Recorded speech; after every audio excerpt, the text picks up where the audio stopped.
விநாயகன் 136 மாண்புமிகு உறுப்பினர் திரு சவுந்தரபாண்டியன் மாண்புமிகு மீன்வளம் மீனவர் நலத்துறை மற்றும் கால்நடைத்துறை பராமரிப்புத்துறை அமைச்சர் அவர்கள். மாண்புமிகு பேரவைத் தலைவர் அவர்களே, நடைமுறையில் உள்ள அரசு வரமுறைகளின்படி லால்குடி தொகுதி தச்சன்குறிச்சி ஊராட்சியில் கால்நடை மருந்தகம் அமைக்க சாத்தியக்கூறுகள் இல்லை.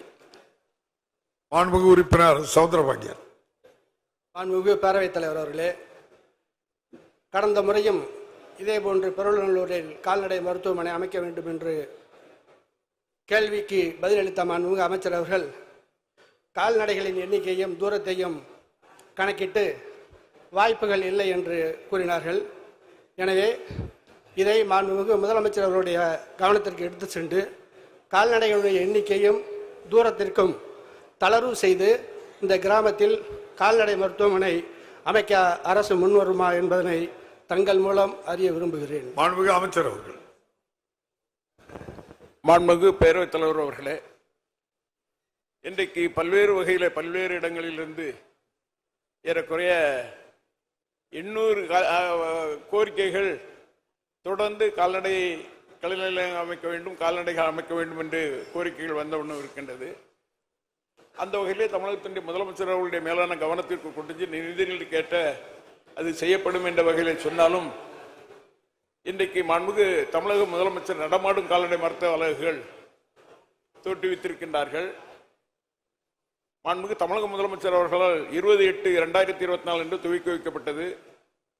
கால்நடை மருந்தகத்திலிருந்து தொலைதூர பகுதியில் உள்ள கால்நடைகள் அனைத்து மருத்துவ சிகிச்சை மற்றும் இதர சேவைகளை வழங்க பொருட்டு தோற்றுவிக்கப்பட்டுள்ளது. 1,00,000 கால்நடைக்கு ஒரு நடமாடும் கால்நடை மருத்துவ ஊர்தியை 245 நடமாடும் கால்நடை மருத்துவ ஊர்திகள் தோற்றுவிக்கப்பட்டு தற்போது 200 நடமாடும் கால்நடை மருத்துவ ஊர்திகள் பயன்பாட்டிற்கு உள்ளன. அதை பயன்படுத்திக் கொள்ளலாம். மாண்புமிகு உறுப்பினர் சவுந்தரபாண்டியன். மாண்புமிகு பேரவைத் தலைவர் அவர்களே, கருவுற்ற தாய்மார்களை செவிலியர்கள் மூலம் கண்டறிந்து குழந்தை பெற்றெடுத்த பின்பு அவர்களுக்கு தடுப்பூசிகள் தடுப்பு மருந்துகள் அரசு ஆரம்ப சுகாதார நிலையம் மருத்துவமனைகளில் வழங்கப்படுகின்றது. அதேபோன்று மாடு கன்று ஈன்ற பின்பு அவற்றை மருத்துவமனைகளில் பதிவு செய்து, இதை நான் சொல்வதற்கு காரணம், பிறந்த கன்றுகள் அம்மை நோயினால் பாதிக்கப்பட்டு அது உயிரிழப்புகள் கூட ஏற்பட வாய்ப்பு இருக்கிறது.